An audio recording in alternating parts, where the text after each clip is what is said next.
Neste evangelho de 27 de junho de 2021, São Marcos, capítulo 5, do versículo 21 ao versículo 43, vê-se Jesus, ainda que no mesmo contexto da reflexão que fizemos no domingo passado, agora desce da barca e se depara com uma multidão. Lembremos-nos de que ele retorna de uma viagem tumultuada quando enfrentou duas grandes tempestades. Uma, a natural, do choque dos ventos frio do Mediterrâneo com o quente aquecido do Lago da Galileia. Mas a pior tempestade foi a fragilidade de fé nos seus discípulos e a sua falta de coragem, ambas criticadas por Jesus. Ele precisava criticar esta fragilidade na fé e na coragem. Depois dessa tempestade, Jesus ainda enfrentou uma legião caótica na vida de um homem que vivia no cemitério, como nós vimos na reflexão do domingo passado. Lá ele teve que optar entre salvar o homem, libertar o homem e perder a propriedade dos porcos, 2.000 porcos. Ele optou sempre pela vida humana, pelo ser humano. Agora aqui de volta, Jesus enfrenta uma nova tempestade. Uma tempestade que não se levantou por causa dele, mas que se apresentou diante dele. Uma é de uma menina, de uma adolescente de 12 anos, cujo pai espera Jesus na chegada da barca e o implora para que Jesus vá até a casa dele para impor as mãos sobre a menina que morria muito mal no limite da vida. Aí para lá Jesus enfrentou uma outra tempestade, a de uma mulher. E nós começaremos a nossa reflexão por esta grandiosa mulher. Lamentavelmente sem nome aqui, mas uma mulher que sofria de uma hemorragia por 12 anos. Isso tinha uma implicância orgânica na mulher e uma outra de caráter moral, de caráter ético, que afundava a mulher na insignificância sob o patriarcalismo do templo, da religião judaica, que embora longe do templo, tinha sua embaixada, sua representação na sinagoga, aí ao redor do Lago da Galileia, provavelmente em Cafarnaum. Esta mulher, massacrada pela moralidade legalista, que acentuava, graças a um acordo feito por rabinos, por sacerdotes do templo, lá em Jerusalém, distante daí, e por fariseus, as mulheres eram obrigadas a se isolar, consideradas imundas quando menstruavam mensalmente. E quando tinham relações sexuais, se afastarem da sociedade, se afastarem das pessoas por uma semana. E esta pobre mulher vivia no isolamento, no afundamento, num distanciamento social imposto pela opressão de uma lei patriarcalista, machista, excludente, opressora. 12 anos de um sangramento sem parar. Quer dizer, além da doença, que significava a perda de sangue diariamente, do fracasso da medicina da época, como narra o Evangelho de Marcos aqui, fracasso da medicina, dos médicos que durante anos sugaram toda a sua economia e não resolveram o problema, esta mulher corria o risco de se desmanchar numa anemia ou até numa leucemia pela perda de ferro, de proteínas, de açúcares, tudo que o sangue continha como necessidade para manter viva um ser humano. Então a mulher ali, humilhada, por duas grandes razões, ela, mesmo assim, na sua doença, na sua humilhação, ela vai ao encontro de Jesus e toca em Jesus. Ela pensava, se eu tocar em algum lugar das suas vestes, da sua capa, eu serei curada. E ela foi para lá, encontrou no meio da multidão, tocou em Jesus. E isso fica em segundo plano quando Jesus se volta e pergunta quem foi que me tocou. Ainda foi meio que ridicularizado pelos seus discípulos, mas mestre, todo mundo te aperta aqui no meio da multidão. Todos se apertam. Quando Jesus disse não, uma pessoa me tocou. Jesus sentiu que uma pessoa em especial tocara nele. Este é o Jesus sobre quem a comunidade de Marcos pergunta, tanto lá em Roma, como eu venho dizendo, onde foi escrito este evangelho, como aqui na Galileia. Pergunta, uma pergunta que perturba internamente a comunidade, mas que também que vem de fora. Quem é Jesus? Jesus é este. É este que vem para servir e dar a sua vida em resgate de muitos. E ele dá a sua vida pelo mais extremo da opressão humana, que é o vivido pelas mulheres. Esta mulher é a representação do que há de mais desumanizante na sociedade, que é a vida feminina, que é a vida das mulheres, massacradas pelo patriarcalismo, massacradas pela religião, massacradas pelo machismo, massacradas pela lei. E é a ela e a elas que Jesus dá atenção. A mulher já estava curada, ela podia ter fugido, ela podia ter escapulido pelo meio da multidão, mas ela se ajoelhou diante de Jesus. E Marcos narra a situação emocional da mulher, trêmula, assustada, medrosa. Por quê? Porque esta mulher que não podia se aproximar de ninguém, muito menos de um homem religioso como Jesus, se descoberta, se acusada, ela poderia ser morta a pedradas ali, porque era isso que rezava a lei opressora, a lei interpretada pelos machistas. Ela poderia ser apedrejada ali. E Jesus a resgata, pergunta quem é a mulher. A mulher se coloca corajosamente. Quando Jesus disse, mulher, a tua fé te curou. A palavra em grego aqui, na língua em que foi escrito o evangelho, é soter. Te curou, te libertou. Vai, mulher, vai. Filha, a tua fé te curou. Levanta-te, vai.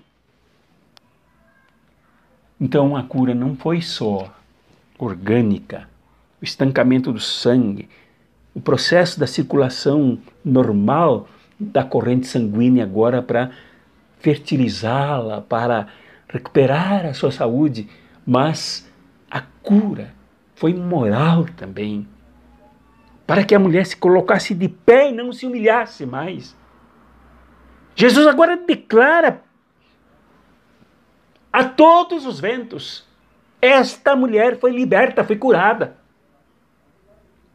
E é esta a mensagem do Evangelho de Marcos para as mulheres. As mulheres não têm mais que se submeter a lei religiosa alguma que oprima, que isole, que corte relações, que distancie as mulheres da sociedade.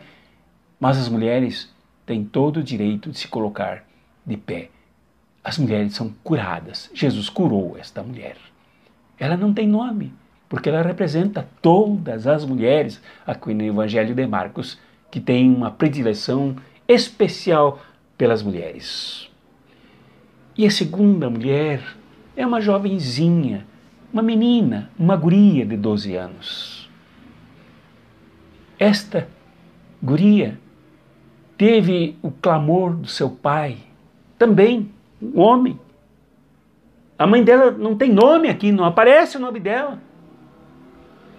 Enquanto Jesus cura uma mulher com 12 anos de hemorragia, uma outra de 12 anos à beira da morte, e quando Jesus trabalhava com esta e se dirigia para lá, para a casa de Jairo, veio a notícia de que ela já havia morrido. Jesus não dá voz para a morte, como não deu voz para a opressão, não deu força para a opressão, não deu destaque para a lei moralista, excludente e machista, também ele não dá importância para a morte. E se dirige para a casa de Jairo. Lá havia uma multidão ao redor. Havia pessoas que gritavam no meio da multidão, pessoas que choravam no meio da multidão. E pior, quando Jesus disse que a guria não morrera, mas que dormia, que crescem, que ela se salvaria também. Ainda houve gente que debochou, que riu de Jesus. Esses sempre existem, esses sempre existirão, estas pessoas sempre darão esses espetáculos. Elas debocham dos que sofrem, elas debocham do luto, elas debocham do sofrimento, elas debocham da vida, elas debocham do próprio Jesus, debocham de todo mundo. Não há nenhuma nota aqui em Marcos de que Jesus tenha reagido, porque isso não tem importância. Lixo se coloca para um canto da história. E Jesus entrou, e aqui me chamam atenção alguns detalhes. Jesus entrou na casa, entrou com o pai, entrou com a mãe, mas ele levou Pedro, Tiago e João, seus discípulos, que daqui a pouco seriam seus apóstolos, que aqui no Marcos, que já escreveu de Roma, eram os seus apóstolos. E dentro da casa, ele convidou para que fosse ao quarto com ele. Jesus violou mais uma vez as leis opressoras. O moralismo que mata, o moralismo que adoece, o moralismo que exclui. Porque a lei rezava que não se toca em pessoas mortas. Jesus não estava nem aí para essa leizinha. E muito menos um homem toca numa mulher doente. Jesus nem aí para essa outra leizinha machista. Se aproximou desta mulher jovem. Sentou na sua cama, estendeu uma de suas mãos e disse para ela: menina, levanta-te. Ali estava a família.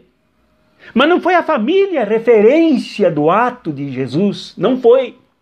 A família não pode ser referência para o reino de Deus. Não é. Jesus vai sofrer as consequências de sua própria família, que no capítulo 2 aqui de Marcos nós já refletimos sobre isso. Chamou Jesus de louco. No meio da comunidade.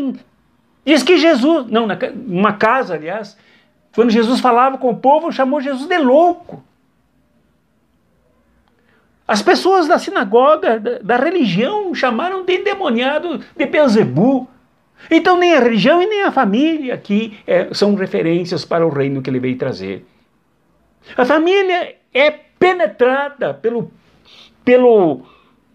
pelas leis machistas, pelas discriminações, pelas rupturas da comunhão, pelas rupturas das relações das pessoas. E as famílias privilegiam muitas vezes mais a morte do que a vida. Jesus levou, isto sim, o reforço da comunidade, do novo que irrompia no meio da morte e no meio da discriminação. Este novo representado por Pedro, Tiago e João, uma comunidade que rompia para fazer o reino de Deus acontecer na continuidade do ministério de Jesus. Aquele que veio para servir e resgatar as vidas de muitos. Então, aqui dentro desta casa, Jesus rompe com a imposição da morte. Jesus veio para enfrentar também a morte. A morte não tem a última palavra. Se uma mulher passou 12 anos sangrando e discriminada, em vez de receber solidariedade, recebia discriminação. Agora uma menina de 12 anos que começa uma nova trajetória de maturação e que começa agora o seu processo menstrual, que poderia dar também um sangramento, numa hemorragia imparável. Jesus chega para lá para a morte e resgata a menina. Resgata a juventude, resgata os adolescentes, resgata também as crianças que ficam para trás na vida desta menina. São Lucas conta que Jesus também enfrentou os doutores da lei, os mandões da lei, no tempo quando ele tinha 12 anos. Agora ele passa esta mesma mensagem para a menina, de que ela, com 12 anos, pode se levantar. Menina, levanta-te! Então, meu querido e minha querida, este é o grande apelo de Jesus. Esta é a grande proposta do reino, de que até mesmo as pessoas mais excluídas, mais barbaramente atacadas por aquilo que é de extraordinário poder explosivo do conservadorismo. Ele nos ensina que o reino que ele veio trazer resgata as pessoas na mais extrema opressão em que são colocadas como pessoas indignas. Esta mulher que não tem nome, podem ser muitas de vocês, mulheres que me assistem, que participam aqui desta reflexão do Evangelho. Podemos ser nós, os homens, muitas vezes excluídos pela escolha que fazemos de seguirmos o caminho do reino, o caminho do discipulado, o caminho da entrega, da mudança, das transformações.